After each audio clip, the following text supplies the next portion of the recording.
A kí yín káàbọ̀ sí ọ̀rọ̀ àti àdúrà Másọkúnmọ́ tí ẹ̀ ń gbọ́ láti orí òkè Másọkúnmọ́ Ògìjò. Brother B.A. Ọlọ́runtọ́lá ti ṣetán láti kọ́ wa ní ọ̀rọ̀ náà. Ẹ kú ìtìgbọ́. Welcome to Másọkúnmọ́ Word and Prayer Message, reaching you from Másọkúnmọ́ Prayer Mountain, Ògìjò. Brother B.A. Ọlọ́runtọ́lá is ready to teach us the word. Happy listening. Táàyè bá wà ẹ ṣe àmì Áńtíókù láti kọ́ pé àwọn ọmọ ẹ̀yìn ní Kìrìsìtẹ́nì, yes or no. Iṣẹ́ àwọn Apostoli chapter 11 verse 26. Mo kéde ẹ̀ orúkọ búburú tí ayé ń pè ọ́ láti ọjọ́ pípẹ́ wá di òní. Ẹ̀mí Jésù yí padà síre báyìí lórúkọ Jésù. Àmín. Mò ń kà láti ní ìwé Epísítélì Pọ́ọ̀lù sí àwọn ará Kólósè orí ìkejì ẹsẹ̀ ìkọkànléníogún rẹ̀. Má ṣe fọwọ́ kàn án, má ṣe tọ́ wò, má ṣe fọwọ́ bà á. I'm reading from the Epistle of Paul the Apostle to the Colossians, chapter 2, verse 21, that says, touch not, taste not, and handle not. Apostoli Paul ló ń kọ ìwé sí àwọn ìjọ Kólósè láti yàgò fún àwọn nǹkankan àti nǹkankan tó lè ṣe àkóbá fún ìgbé ayé ẹ̀mí wọn. Inú ẹsẹ̀ Bíbélì yìí ni a ti ń ṣẹ̀ránṣẹ́ bọ̀ eléyìí tí àkòrí ẹ̀ jẹ́ àǹfààní ìdè. Now, here the Paul the Apostle was the one written to the Colossians, warning them against touching or tasting something that can affect them negatively. And it's from this Bible I'll be teaching ourselves on the team that said veil opportunity. Sérèsì keje òun ni ọ̀rọ̀ àti àdúrà Másọkúnmọ́ tí ó kàn báyìí. Case study wa Jákọ́bù tí a ó ti ara ẹ̀kọ́ láti inú ìwé ìbẹ̀rẹ̀ Genesis orí ìkẹtàdínlọ́gbọ̀n ẹsẹ̀ ìkíní sí ẹsẹ̀ ìparí rẹ̀ Genesis chapter 27 verse 1 to the end. Now, and this is series 7 of it, and our case study here is Jacob. And I'm going to learn from him from the book of Genesis chapter 27 from verse 1 to the end. English ìdàmí sọ pé every mistake leave behind a scar. Gbogbo àṣìṣe téèyàn bá ṣe láyé ló máa ní ọgbẹ́ kan tó jẹ́ pé ó máa wọ̀nde nítorí àwọn àṣìṣe ọ̀hún. Case study wa tó jẹ́ Jacob yìí, àṣìṣe nípa ṣíṣe àmúlò àǹfààní tí ò yẹ kó múlò kábíyèsí Ọlọ́run ní a fẹ́ kọ́ gẹ́gẹ́ bẹ́ni tí àwòkọ́ tí kọ́ni ṣe kọ́ mi àmọ́ ọkùnrin tẹ́nikẹ́ni ò mọ̀ bí ó ti rán mi sí kíláàsì ní sáà yìí. Now, it was from this our case study, which is Jacob, that I'm going to learn, because he makes use of an advantage, the opportunity, which is very, that is not able to make use of, and that is why we are going to learn. That God yàtọ̀ has sí Jacob tó ṣe àṣìṣe, Rebecca ṣe àṣìṣe, kódà gan bàbá wọn Ísákì wọn náà ṣe àṣìṣe ló fi jẹ́ pé àǹfààní ìwádìí àǹfààní ìdè kí ẹ̀yin èmi àwa àti àwọn má bàa ṣe àmúlò àǹfààní burúkú bẹ́ẹ̀ ni a fi rán mi ní sáà yìí. Now, so that you and I will not make such mistakes, so that is why I've been sent this time around. Because apart from Jacob make that mistake, the same that to Rebecca, even and their father. Àṣìṣe ni Ísákì tó jẹ́ bàbá ṣe láti pe ìkànnú ọmọ méjì tó ní Ísọ̀ àti Jákọ́bù ìbejì ni wọ́n láti pe ẹ̀gbọ́n pé ìwọ ẹ̀gbọ́n o ó yá kán lùgbẹ́ lọ pa ẹran wá fún mi mo fẹ́ súre fún ẹ torí pé mo ti ń darúgbó lọ nígbà tó jẹ́ pé òun ló bí àwọn ọmọ méjèèjì. Àṣìṣe ni o fún Ísákì. Rebecca pẹ̀lú ó fi hàn pé òun náà fẹ́ràn Jákọ́bù ju Ísọ̀ lọ bí Ísákì ṣe fẹ́ràn Ísọ̀ ju Jákọ́bù lọ. Ó ní wo ọmọ mi wá jẹ́ aródún ẹ̀ jẹ́ adíbọ̀n ẹ̀ bàbá ẹ̀ ti sọ báyìí mo ti gbọ́ jẹ́ àṣìṣe lórí ẹ̀. Now you can see here, he said their father made the mistake. Why? By calling Esau that he should go even to the bush and made a plan for him because he wanted to die and he wanted to even make sure that he blessed him. Now Rebecca made mistake because despite the fact that he's the one that gave back to the two of them, he's the one that now said, okay, because he loved even that Jacob more than Esau. And that is why he now said, okay, I know what to do. I will know how I'm going to mass-minded and I'm going to just shortchange the matter. Ìwé Aláwòye ló sọ pé ẹni tí a kọ́ níkà tó yọ̀ ó ti ní tinú ẹ̀nu tẹ́lẹ̀ ni o. Rebecca tó jẹ́ ìyá ló ti Jákọ́bù. Ṣé Jákọ́bù tẹ́lẹ̀ ajínlẹ́sẹ̀ ni ó ti ṣáájú fi èrú gba ó ti fi torí ìpẹ̀tẹ́ tí Ísọ̀ fẹ́ ó ti fi gba ogún ìbí Ísọ̀ ṣáájú àsìkò yìí. Owó tún ara ẹni wá tì pé mo ti gbọ́ dádì ẹ sọ pé kí Ísọ̀ kó lọ sí ìgbẹ́ kó pẹran wá kó lè súre fún torí pé àgbà ti ń dé ikú òdọ́jú àrùn òdóṣù ọmọ mi jẹ́ àparí iṣẹ́ ìyá ló ti ọmọ láti ṣe àmúlò àǹfààní ìdè. Now you can see this now that it was the mother, even which is Rebecca, that pushed even Jacob even to make use of the veil opportunity. See, because it's one that narrated to even to Jacob that said, I've heard your father saying that your brother Esau should go to the farm, to the bush, and make sure that make it good for him, so that they're able to bless him. And that is why he now said, I know what to do, and I will change it. Jákọ́bù ṣe gẹ́gẹ́ bí ìyá ẹ̀ Rebecca ti ní kí ó ṣe àmúlò àǹfààní ìdè níṣe ni Jákọ́bù yìí sá kúrò nílé wọn nítorí Ísọ̀ pé ó fẹ́ pa fún 20 ọdún kán tó fojú pàdé kó tó di pé wọ́n tún jẹ̀kanra pé wọ́n fojú kojú 20 years ni o lẹ́yìn tó kọjá Jábókù àbí ká sọ pé 20 years ní Jábókù ni wọ́n tún fojú pàdé.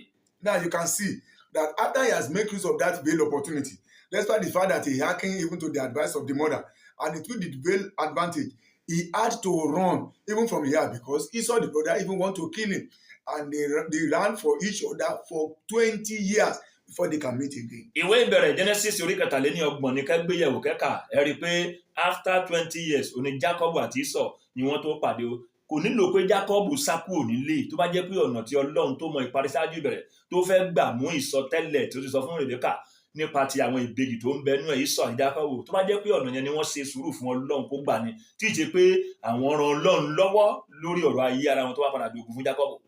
Now it should have been better. Even Jacob did not see even to run, even from the house. And even they have allowed to arrange the program he had wanted to it. Because when Rebecca got pregnant of it, it had been told of what will happen. And it would have allowed God to do it the way he had wanted to do it. So he didn't have need even for Jacob to have run, even from the house. Information tí ọ̀tá bá get nípa ayé ènìyàn, tí ọ̀rẹ́ gan nígbà míì bá get nípa ayé ènìyàn, tí ẹnikẹ́ni bá get nípa ayé, tí èṣù bá get nípa ènìyàn, ìwé fúnni sọ fúnni àṣírí nìyẹn o. Òun náà ni wọ́n fi ń padà janilógun yes or no capital yes ni o. Genesis 37 àpẹẹrẹ pàtàkì ní Joseph jẹ́ o. Òun ló pe àwọn brothers yẹ pé ẹ̀yin bọ̀dá mi o.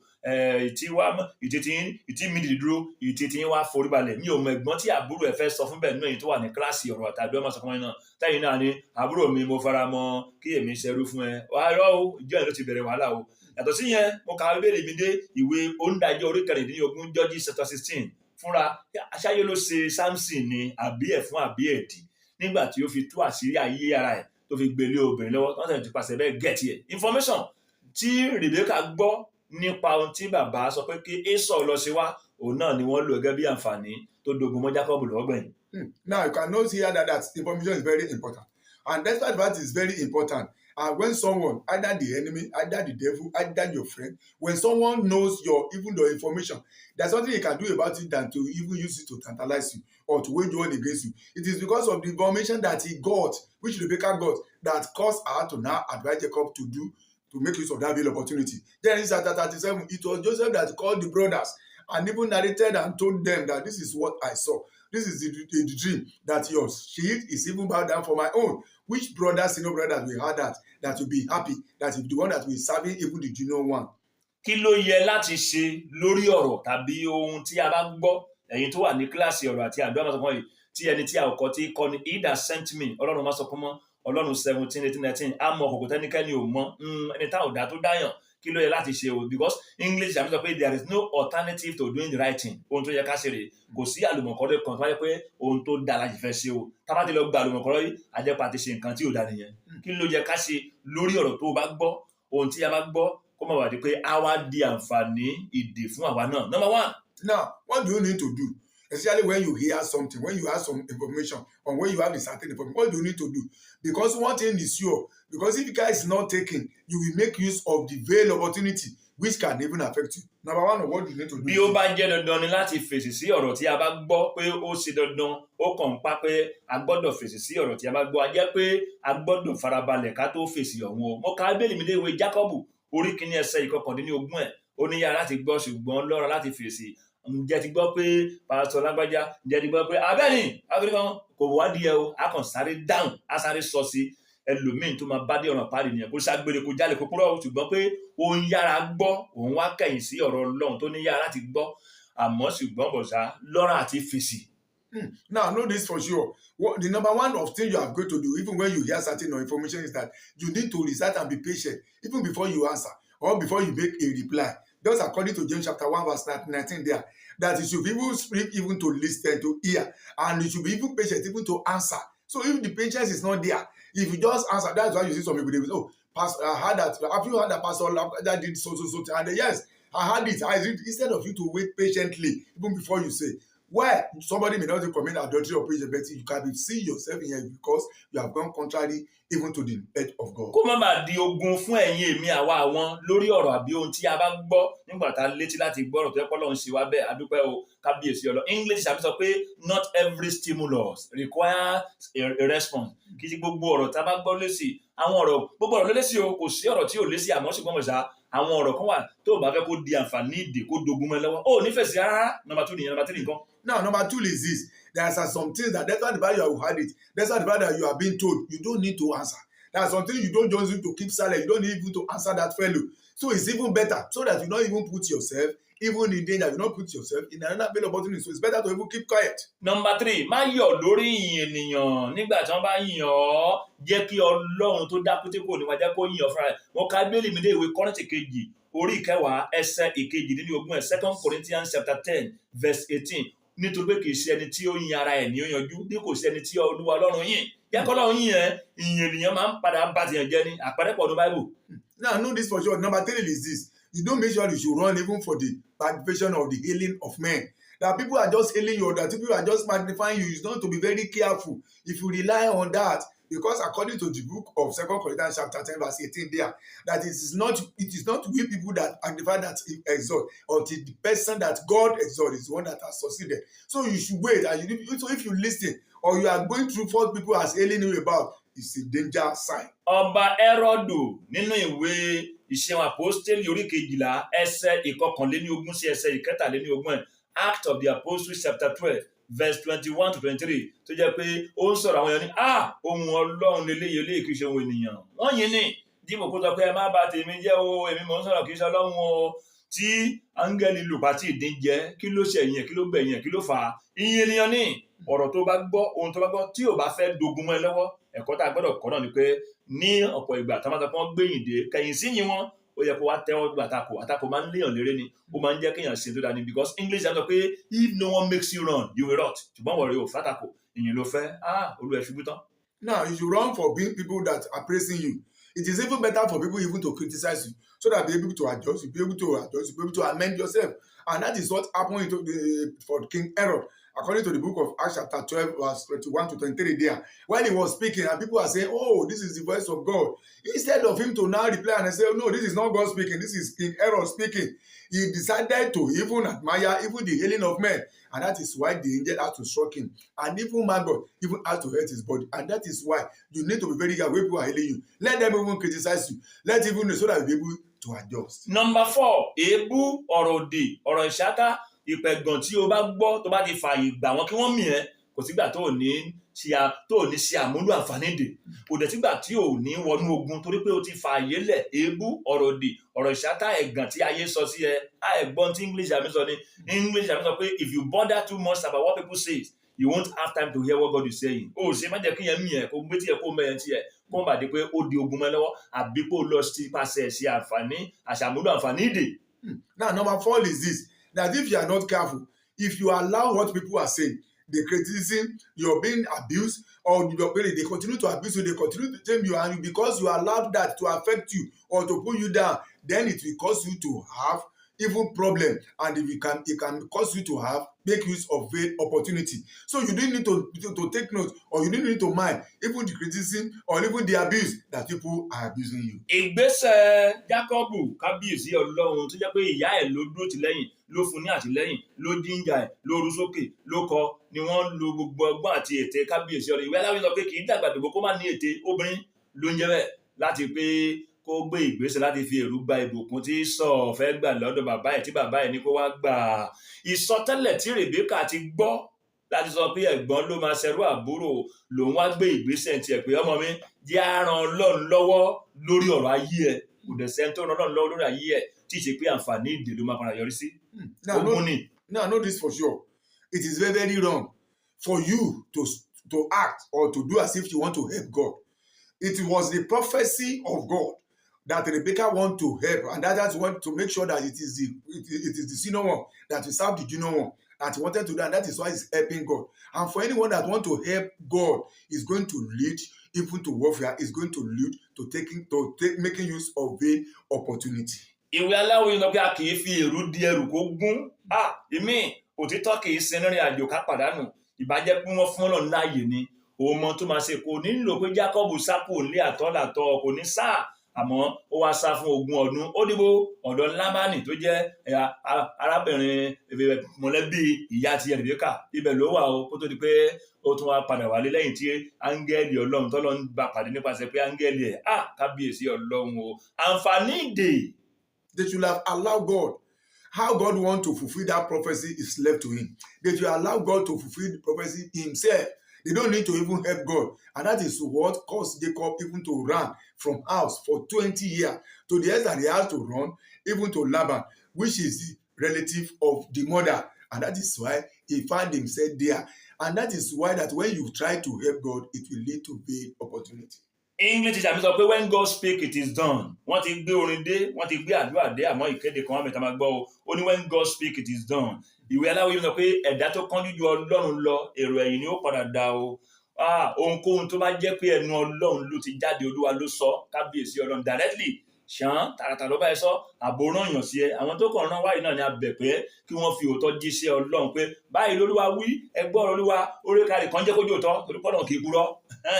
Bí ìgbésẹ̀ bá ti ẹ̀wà tí ẹ̀yin èmi àwa àwọn máa gbé lórí ohun tí Ọlọ́run fẹ́ ṣe tó sọ tẹ́lẹ̀ fún wa yẹn, kò wá ní jẹ́ ìgbésẹ̀ kárán Ọlọ́run lọ́wọ́. Àǹfààní ìdè ni yóò máa padà dogun ni. Ẹ lọ ní Báíbù, Ábúráhámù, Sárà, ó yá orí ọmọ ní pọmọ wáyé, ọkọ mi olówó orí mi, alẹ́ lòmí, wọlé tọ̀ ẹrú mi lọ. Ó padà dogun náà nítorí pé wọ́n rán náà lọ́dún ayé wọn ni. Now, it is very, very dangerous. In order for you to even to make sure that you want to help God, allow God, in as much it is God that has spoken.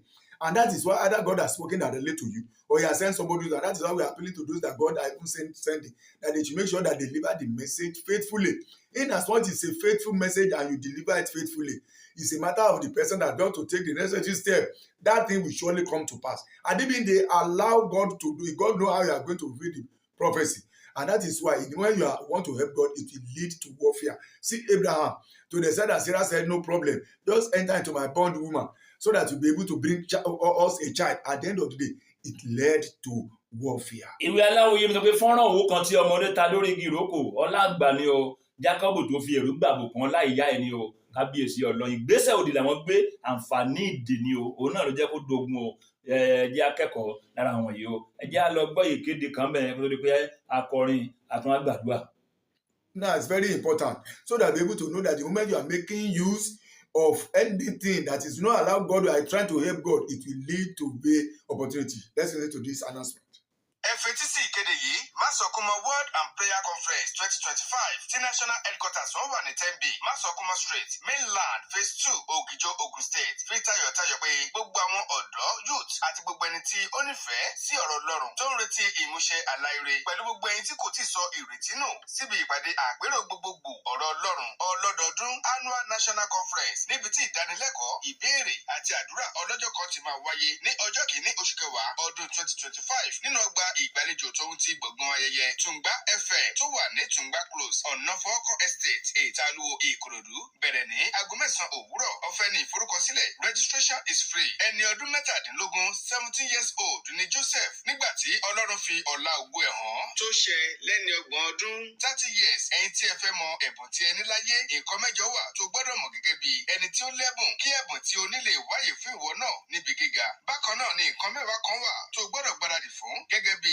alálà àtẹni tó lẹ́bùn gbìyànjú láti wà níbi àpéjọ ìdánilẹ́kọ̀ọ́ ọ̀rọ̀ Ọlọ́run yìí tí ó wáyé ní ọjọ́ kìíní oṣù kẹwàá ọdún yìí for seat reservation tàbí ìwádìí nọ́mbà yìí ní kẹ́ WhatsApp 08056055062 08056055062 WhatsApp only ọ̀rọ̀ Ọlọ́run ìyè ní títí ayé Jésù Ọlọ́run má sọkún mọ́ ààyè ló wà. Ọ̀rọ̀ Ọlọ́run yé, ọ̀rọ̀ Ọlọ́run lágbára, ọ̀rọ̀ Ọlọ́run yé, àìkú ní títí ayé. Ó má yé ọ̀rọ̀ Ọlọ́run yé, ó yé ọ̀rọ̀ Ọlọ́run lágbára, ọ̀rọ̀ Ọlọ́run yé, àìkú ní títí ayé. Àìkú ní títí ayé, Àìkú ní títí ayé. àìkú ní títí ayé o. Àìkú ní títí ayé. Ó yé ọ̀rọ̀ Ọlọ́run yé, ó yé Ọ̀rọ̀ Ọlọ́run lágbára. Ọ̀rọ̀ Ọlọ́run yé. Àìkú ní títí ayé. Táàyè bá wọ́n ẹ pariwo orúkọ Jésù bí Let's ara. call on the name of Jesus Christ. Àṣìṣe Even the mistake. Ísákì àti Rèbékà Isaac lórí was ọmọ wọn. over their Mo gbọ́ Ọlọ́run má jẹ́ èmi náà ò ṣerú àṣìṣe bẹ́ẹ̀. Mo kọ̀ Ọlọ́run má jẹ́ èmi náà ò ṣerú àṣìṣe bẹ́ẹ̀ lórí ara mi o, lórí àmọ́ mi o, àṣìṣe bàbá Ísákì àti Rèbékà, èyí tí wọ́n ṣe sórí ọmọ wọn, mo kọ̀ bàbá lè mi náà o, èmi náà lọ́wọ́ ọmọbìnrin o, àṣìṣe bẹ́ẹ̀ má jẹ́ òṣèlú Olúwa, àṣìṣe bẹ́ẹ̀ má jẹ́ òṣèlú má jẹ́ òṣèlú wa, má jẹ́ òṣèlú wa, in the name of Jesus, gbọ́ àdúrà lórúkọ Jésù Olúwa ní gbàdúrà. Àǹfààní tó máa sọ mí di sáǹsà, tó máa fi lé mi nílé láàrin ẹbí, Ọlọ́run má jẹ́ rìn lóko àǹfààní kúkú ẹ̀, má jẹ́ rìn lóko àǹfààní ìdè bẹ́ẹ̀, má jẹ́ rìn lóko àǹfààní kúkú ẹ̀, má jẹ́ rìn lóko àǹfààní wàhálà bẹ́ẹ̀, tó máa sọ mí di sáǹsà, tó máa lé mi nílé, tó máa lé mi nílé, tó máa lé mi nílé, tí ò ní jẹ́ rìn lọ láàrin ìjọ, tó máa ṣe ìdíjú àti àgbẹ̀ àti àgbòkò, má jẹ́ rìn lóko àǹfààní ìdè bẹ́ẹ̀ o, títí tó máa yẹ láwùwọ̀ ìdánimọ̀ bísọ̀ wú àfọlọ́dọ̀kọ Jésù lọ́dọ̀dọ̀ náà èmi náà lọ́wọ́ lọ́wọ́ ọ̀rọ̀ tí ayé ń wí ọ̀rọ̀ tí ayé ń sọ nípa tèmi náà kí n máa wá àṣìṣe gbé láyé wà ràn mí lọ́wọ́ ọ̀rọ̀ ènìyàn lè tìyàn ṣiṣẹ́ ọ̀rọ̀ ènìyàn lè mú yàn ṣiṣẹ́ gbé ọ̀rọ̀ ènìyàn lè mú yàn gbé ìgbésẹ̀ tí ò dùn ràn mí lọ́wọ́ pàpà nígbà tí wọ́n bá ń sọ tí ò dùn wọ́n máa ń ṣe ìbàjẹ́ wọ́n máa ń sọ sókòrò nípa ènìyàn Ọlọ́run ràn mí lọ́wọ́ kọ́rọ̀ ènìyàn burúkú má bàa tẹ̀mí ṣiṣẹ́ má bàa tẹ̀mí ṣẹ̀gbẹ́ ìdánimọ̀ bísọ̀ kú àdúrà lórúkọ Jésù wà ní àgbàdua lórí information mi etí tí kì í gbọ́ rẹ̀ Ọlọ́run lórí information mi sọ ìṣẹ́bẹ̀ sọ ìdábẹ̀ di aláìní agbára kọ́má fògùn ja ẹ̀yà tó nílé lórí àṣírí ayé lórí information mi sọ wọ́n di aláìní agbára concerning what the benefits of the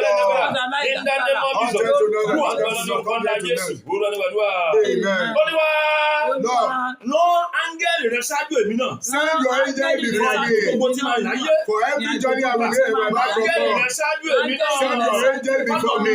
Kọ́nà mi lè tọ́. Láyé kan tí wọ́n wáyé. Angel rẹ ṣáájú. Angel rẹ ṣáájú. Angel rẹ ṣáájú. Angel rẹ ṣáájú. Angel rẹ ṣáájú. Èmi náà tí ọ̀nà mi lè tọ́ mo lè gbọ́ láyé. In the name of Jesus. Angel ṣáájú. Jákọ́bù ọ̀nà ẹ̀tọ́ ọ̀nà ẹ̀gbọ́n ó fi ẹ̀rí ó fi ẹ̀rí wà ní ẹ̀. In the name of Jesus. Wú àdúrà lọ́dún tó Jésù lọ́dún. Ìjà èmi àti olóore tèmi náà. Even the fight between me and Parí ẹ̀ báyìí kí òun mẹ́sẹ̀jì yìí tó wọ̀. Parí ẹ̀. Ìjà tó bẹ̀rẹ̀ láàrin èmi àti olóore. Ìjà èmi láàrin èmi àti olóore. Ọlọ́run parí ẹ̀. In the name of Jesus. Ìjà tó bẹ̀rẹ̀ láàrin èmi àti ẹ̀wọ̀n ní àyọ̀mọ́. Àwọn tí ayé mi ti sọ mi ti ṣẹ́ nílò. Ìjà ìjọba lùkù ọ̀rẹ́ parí ẹ̀. In the name of Jesus. Wú àdúrà lọ́dún Jésù lọ́dún. Láti ìṣẹ̀ṣẹ̀ lọ. Olúwa bẹ̀rẹ̀ sí ìwé ìlérí àti ìwé ìrẹsẹ̀ lórí ayé mi náà. In the name of Jesus. Májèlú rẹ̀ Olúwa bẹ̀rẹ̀ sí ìmúṣẹ́ o. Àlárè mi, ìrọ̀rẹ́ mi, bẹ̀rẹ̀ sí ìmúṣẹ́ o. Ìṣẹ̀tẹ̀ rẹ̀ ayé mi, bẹ̀rẹ̀ sí ìmúṣẹ́ o. Ìṣẹ̀tẹ̀ wú àdúrà lọ́dún fọ́nà Jésù. Olúwa ní gbàdúrà. Má jẹ́ kó lọ lára mi, má jẹ́ kó lọ lára mi o. Ohun tí mo ṣe tí mo fi wọ́ Olúwa, má jẹ́ kó lọ lára mi o. Ẹ̀bẹ̀ mo bẹ̀. Ogun ẹ̀mí dábí fún Bálámù gbé ta fẹ́ràn kó. Ogun ẹ̀mí dábí fún Júdásì o. Júdásì fèsì ẹ̀ pokùnso. Ogun ẹ̀mí dábí fún Géhásì o. Géhásì fèfẹ̀ tẹ́ mọ́ra. Ohun tí mo ṣe tí mo fi wọ́ Ọlọ́run mi, má jẹ́ kó lọ lára mi o. Ẹ̀bẹ̀ mo bẹ̀. Ẹ kú oyin náà fún series 8 kámẹ́rà wa ní Bólú àti fẹ́ amen. Ọlọ́run tó láwọn mi ní oníwà ti pásítọ̀ Dr. Bísínádùn Olúwa mi lẹ́kùn wá mi àjọ ìṣẹ̀lẹ̀ àníwára àti báyìí. Jésù Ọlọ́run má sọ fún mọ́ ààyè ló wà. My name is Agbola, God of Masokumo. You are alive forever.